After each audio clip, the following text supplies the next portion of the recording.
Hey, I'm Hunt, and this is Hunt on LSU, your channel for LSU Fighting Tiger football talk. Enjoy the video. We want you to leave a comment below, hit that like button, and subscribe right below the video. Enjoy. I want to talk some LSU football with you. LSU and Arkansas Saturday night in Northwest Arkansas. Both teams coming off big-time wins. LSU knocking off Ole Miss, and, of course, Arkansas getting that win 2 weeks ago over the Tennessee Volunteers, which really kind of sparked their program. We'll talk about that with Andrew coming up in 30 minutes. But I have a thought on this game that I think makes a ton of sense, and it would be a complete 180 from what we've seen from LSU all season long. But I think there's reason to believe that it happens, and it's regarding the LSU offense. What do we know about the LSU offense? Well, we know a few things. We know that LSU's offensive line has been exceptional in pass protection. They have only allowed 2 sacks this whole season. Did not allow one to Ole Miss, who came in leading the nation in sacks. We know that Garrett Nussmeier is thrown for a high percentage of completion outside of Saturday. He's thrown for a lot of completions. He throws it a lot. We know that LSU doesn't run it exceptionally well, and they haven't run it a lot. We know Kyron Lacey's very, very good. Mason Taylor's very, very good. And there's another cast of receivers around there with Anderson and Thomas, potentially Daniels, and then we'll see what Trey'Dez Green can give this week. But it's a pass-heavy offense that has been productive. And what do we know that Brian Kelly has told us about the way that teams defend LSU? Well, he's telling people that, well, teams are just loading the box to take away the run.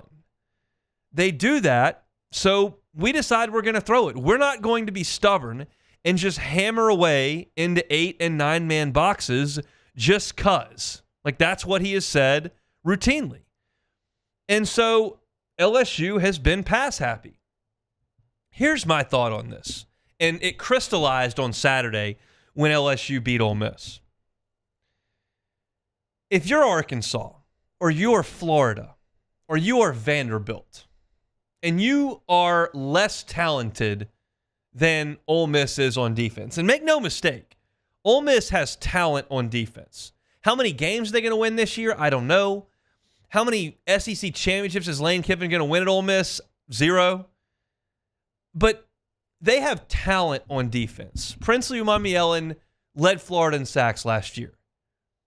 You're talking about a guy in Centarian Perkins who was a 4-star recruit, is hyper athletic and has caused a lot of havoc in opposing backfields. Jared Ivey is an athletic dude who's going to be a high NFL draft pick. Pegues and Nolan have been really, really good for them on the inside. Like, say what you will about Ole Miss's team this year. They may be really good. They may be mediocre. Their talent level up front is excellent.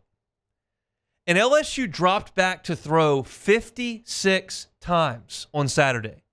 And Ole Miss never got home. 56 times, never got home. So if I am Arkansas or Vanderbilt or Florida, who has less talent, why am I going to send 5, 6, 7 guys routinely at Garrett Nussmeier around the line of scrimmage if I think LSU's offensive line is just going to catch them? And that's what LSU's offensive line's been doing. Will Campbell, Saturday night, 56 dropbacks, no pressures. You look at the Pro Football Focus grades. You look at the statistics. You watch the game. You watch the tape. LSU does not give up a lot of pressure on Garrett Nussmeier. So why, if I'm Arkansas, am I going to try to unleash the dogs when I don't have anybody on the roster that has more than 2.5 sacks all year? Like, Landon Jackson's a good player. He has 2.5 sacks this year. Now, he's created more pressure than that, to be clear. He's also been credited with 3 hurries, and he's disruptive. He plays with a very high motor. LSU fans know him. He was here in Baton Rouge for a couple of years. He was Garrett Dellinger's roommate. Like, he's a good player. He's going to play in the NFL. But he's not rolling up sacks at a ridiculous clip. And it's not like Auburn and Texas A&M have these elite offensive lines you just can't penetrate. It doesn't stand to reason that Arkansas is going to get home a lot with 5 and 6 guys coming. But what do we also know about LSU's offense over the last 3 games? Garrett Nussmeier has put the ball in harm's way. Even going back further than that, South Carolina throws the interception that gets wiped off with a horse collar, but it was a bad decision. And then throws the awful red zone interception that got run back all the way, if not for the unnecessary roughness call. But questionable decisions by Garrett there. South Alabama, he threw 2 interceptions. Now, LSU was way up in that game, and we all kind of swept him under the rug, and we're like, well, and no big deal. And they were up, and he'll learn from that. He hadn't been turning it over all year.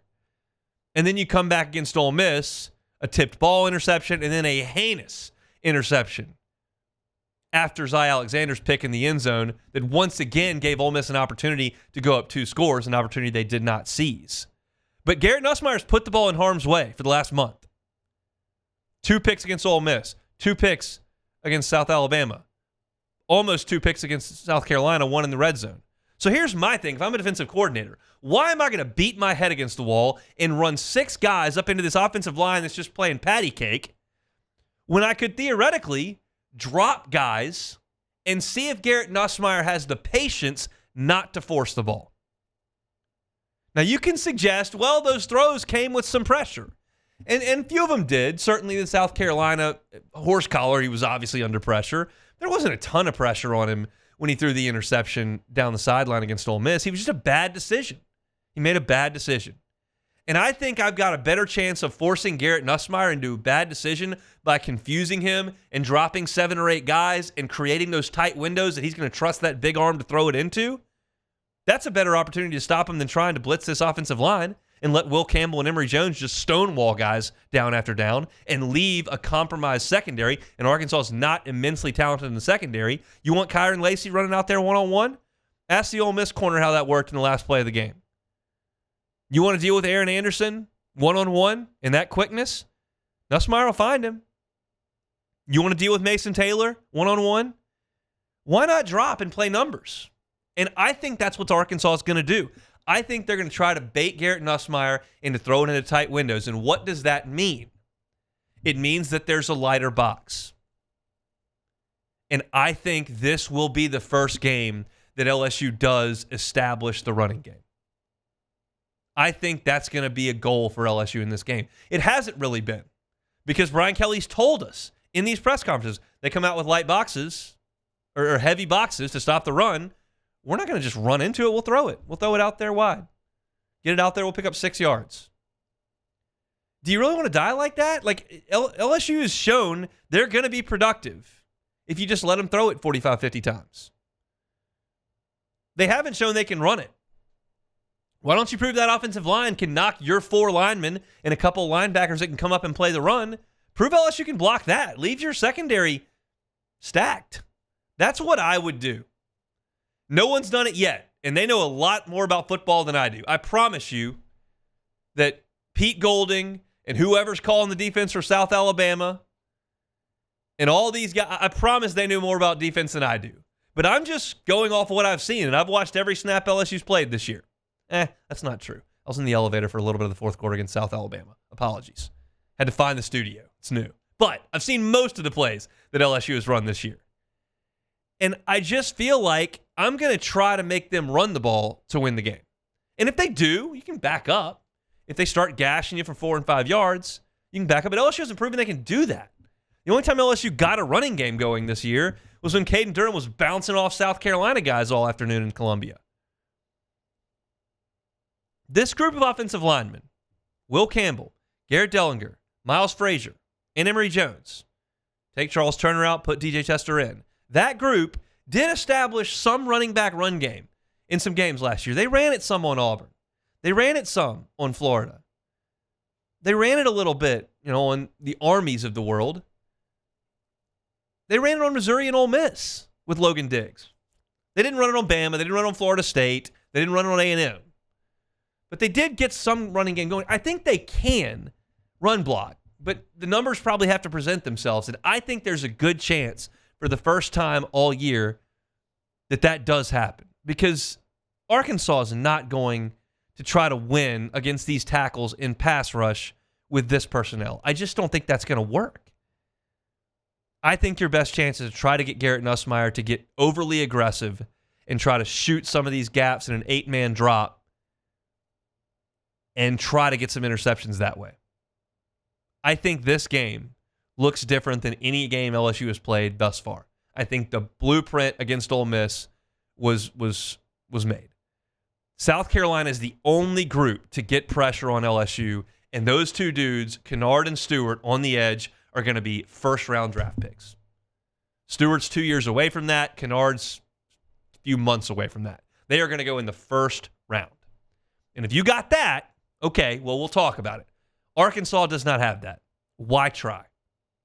Rush the passer when you get an opportunity, but on neutral downs, back up a little bit. That's what I think they're going to do. And I think LSU is going to have to adjust offensively to what they see when that happens. And that's up to Joe Sloan to lean on the running game a little bit more, which he has not done as a coordinator. And that's up to Garrett Nussmeier to make sure he's not forcing the ball. I mean, Nussmeier said after the game, it's the worst game I've played. And it's fine to say that and recognize that, but you better fix it.